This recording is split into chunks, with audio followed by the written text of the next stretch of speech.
Thank you for having me here, and I feel honored to be the first person in this series of programs and stories about our life.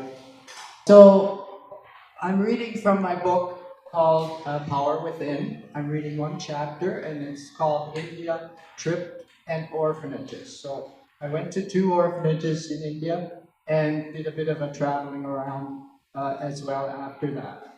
And this is the book launch at Glad Day Bookstore.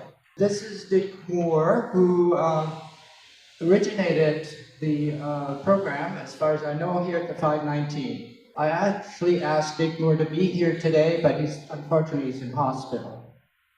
And some of you might recognize. Anybody recognize this person?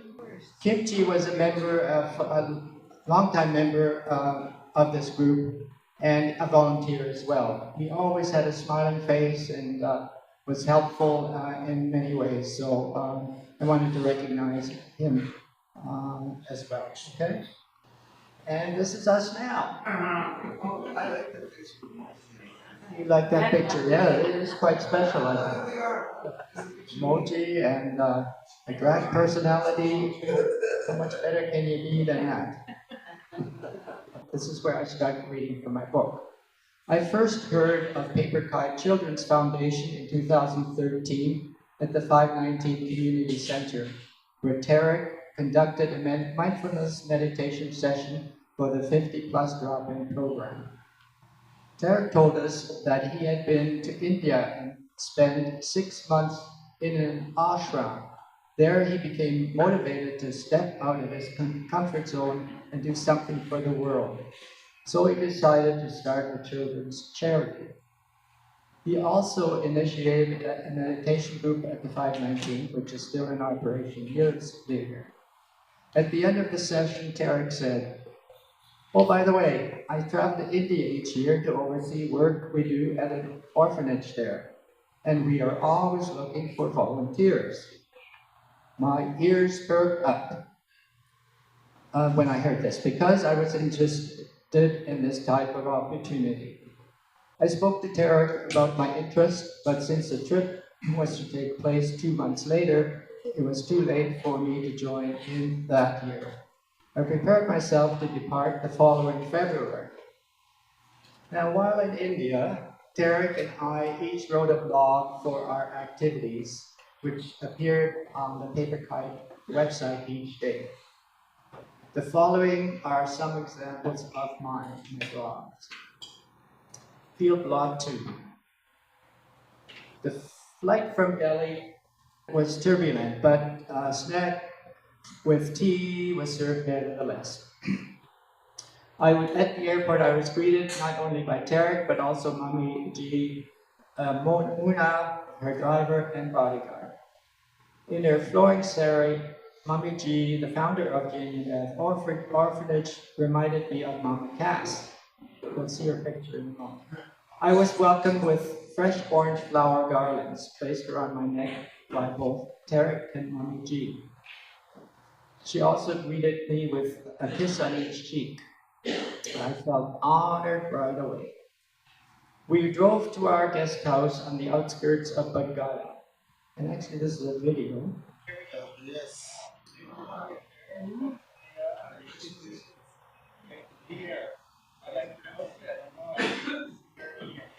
This is where we are. Wow, look at good. Look at this. And so that's the guest house I stayed in. Thanks. For the duration, about 2 weeks. And then Muna, who's the bodyguard, carries up my suitcase top of the head like it was a toy. I was so impressed. Obviously had the muscles. Because I would have struggled with that, I'm sure. So right away we set out to Jamia Bath, the larger of the two orphanages that Paper Kite supports. It houses 275 children. We expected the trip to last 5 or 10 minutes, but this was impossible due to narrowness of the street, which was filled with cars, motorcycles, and moo-moos. So this is a slide of the traffic jam we encountered. So this is traffic. Everyone talks very friendly to each other.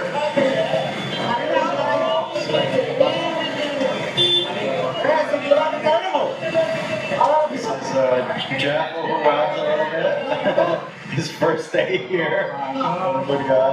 Here. Somebody, yes, there we go. People behind us waiting. So we've been waiting here for at least half an hour for the school bus to disappear and the traffic to move again. And it's gradually starting to move, very gradually. People are still Yelling at each other? yeah, trying to help each other and make sure they don't.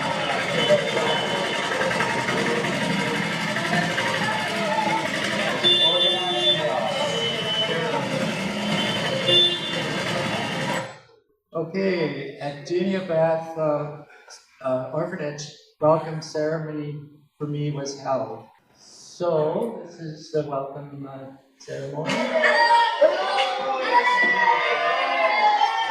There's Mama G. From Canada. Yes, foot.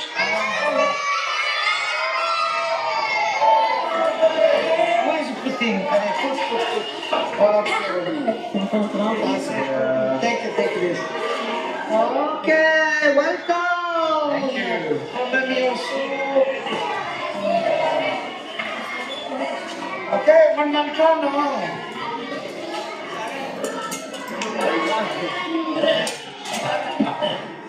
Okay, hey, come on. You say namaste.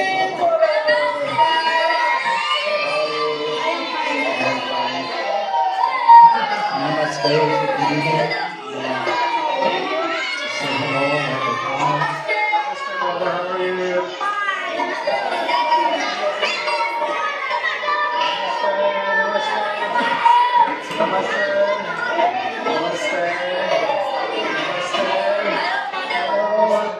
Traditionally, the area between the eyebrows where the bindi is placed is said to be the third eye or sixth chakra. Mamiji directed me to the children who grabbed me by the hand and led me to the seat of honor between her and Tarek, in front of the whole orphanage. Here, there we are, sitting in front of the whole orphanage. Yeah, it was a jubilant celebration, and I felt so honored that they would go to that extent of welcoming me. Tarek had also brought some 80 pairs of shoes. Now, when I say shoes, they could be just flip-flops or just very slight shoes, because, well, most kids walked around barefoot. Shoes were a bit of a luxury in a way. So when the shoes being handed out, it felt like Christmas. So then we go to the classrooms. Most of the classrooms were quite small and also served as sleeping quarters. So quite often they slept on the floor. The boys pointed out the kitchen where dinner was being served. Tarek had purchased coal for the clay stoves where the kitchen staff was cooking up a storm. So we got coal and rice for our trip there. So going up the stairs was dangerously dark, but the kids helped me, took me by the hand, and we managed to get to the rooftop. No, not yet. We had a little devotion ceremony. They were big on ceremonies. And that's one of the classrooms. And then we go to the rooftop. On the roof, evening sport activities took place. Yoga, massage classes, karate, ping pong, and so on. It was a great opportunity for me to catch my breath and get some fresh air. Because it was very intense there with, how many kids did I say it was? 275. It was overwhelming. Anyway, so it was nice to get up onto the roof, get some fresh air and see the sky. And these were graduate students. They were studying there, and they're all heading to to college or university. And then Buddha statue and the tree of enlightenment, where Buddha achieved enlightenment. Large, and one could see it, of course, not this large from where we were, but in a distance, you could see the statue. And then we see this is the actual tree of enlightenment. And then we have a couple of photos of the Buddha statue. That's there. And beautiful sights. Okay, now we'll go to the next field blog, number 5. On this day, Tarek and I visited the smaller orphanage called Sunway. It houses 75 children and has school for 40. I was glad to be given the ride since it was about 5 kilometers from town. We met Ravi's wife, who was dressed in a bright red flowery sari, and one of her little twin sons by her side. I was introduced to other staff of 10 as I toured the building. It seemed to be relatively new and lots of raw, unfinished areas. Workmen were busy trying to resolve a drainage problem and to place a culvert pipe under the driveway so that water could flow away from the property. Tarek had set this work into action upon his arrival. Since it needed to be completed before our departure, work progressed very slowly here, as it is done by manual labor only. Sunway was in need of a great many items, uniforms that had to be tailor-made, lamps, bowls, socks, and undergarments. The list goes on and on. We were there to buy as many of these things as we could.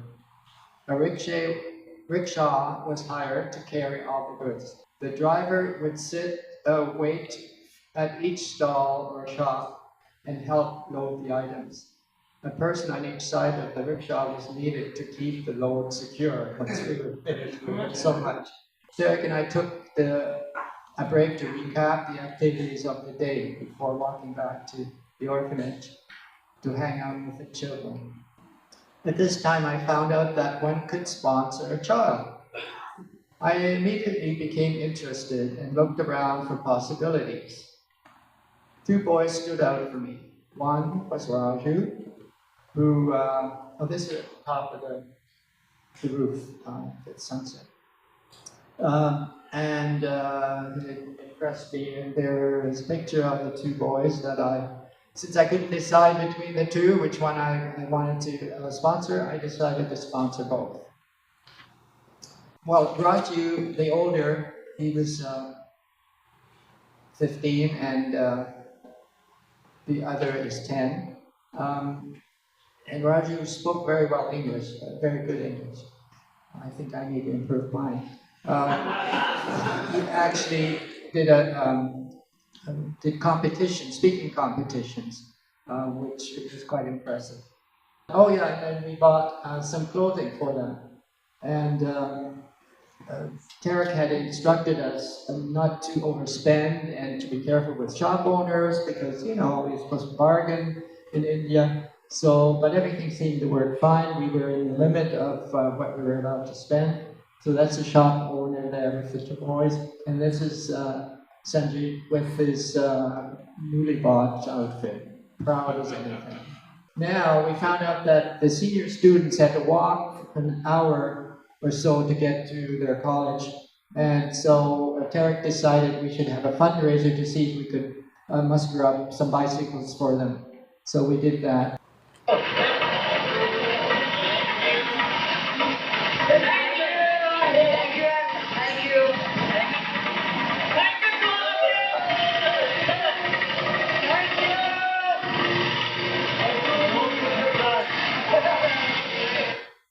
Yeah, so that's, by the way, you can't tell, it's such a small picture, it's me there, right? So we were so proud of having been able to provide the bicycles for the children, for the boys, and through the fundraising that we were able to do from India through Papercard Children's Foundation. So that was pretty amazing. I was blown away by that possibility.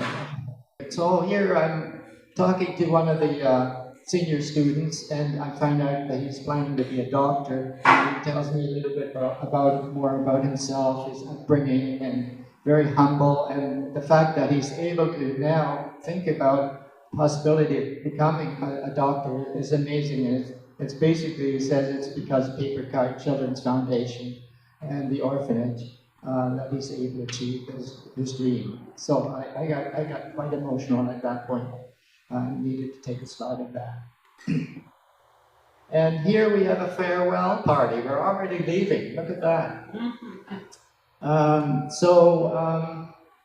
Yes, and we were given gifts, and you see the top of a Buddha head there that I was given by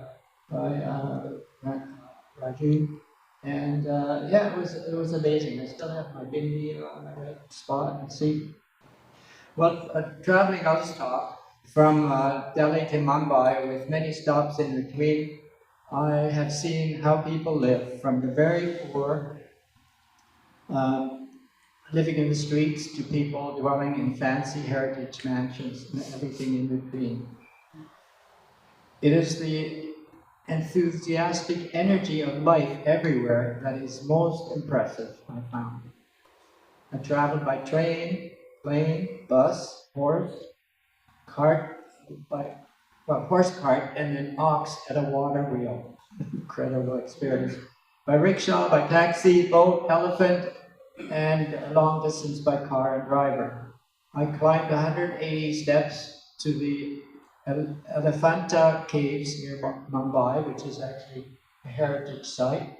And then the next one has some of the carvings of the caves. It was amazing. This is just a small example of what was inside the caves. We visited the Muslim mosques and the Hindu shrines and Buddhist temples. And this is where, I do the elephant ride up to the top of the fortress. It was, I don't know, about 40 minutes, 45 minutes ride on the elephant. You had to have one of these hats to, no, not really. Anyway, I bought one of those hats, and I still have it as a souvenir. I couldn't find it to bring and show you today. But anyway, it was quite fabulous. And then this is Ganges River, which is a sacred river. You probably have heard of it, some of you. And they do morning rituals. You can bathe in it, and in fact, you need to go once in your lifetime, I believe, as a belief.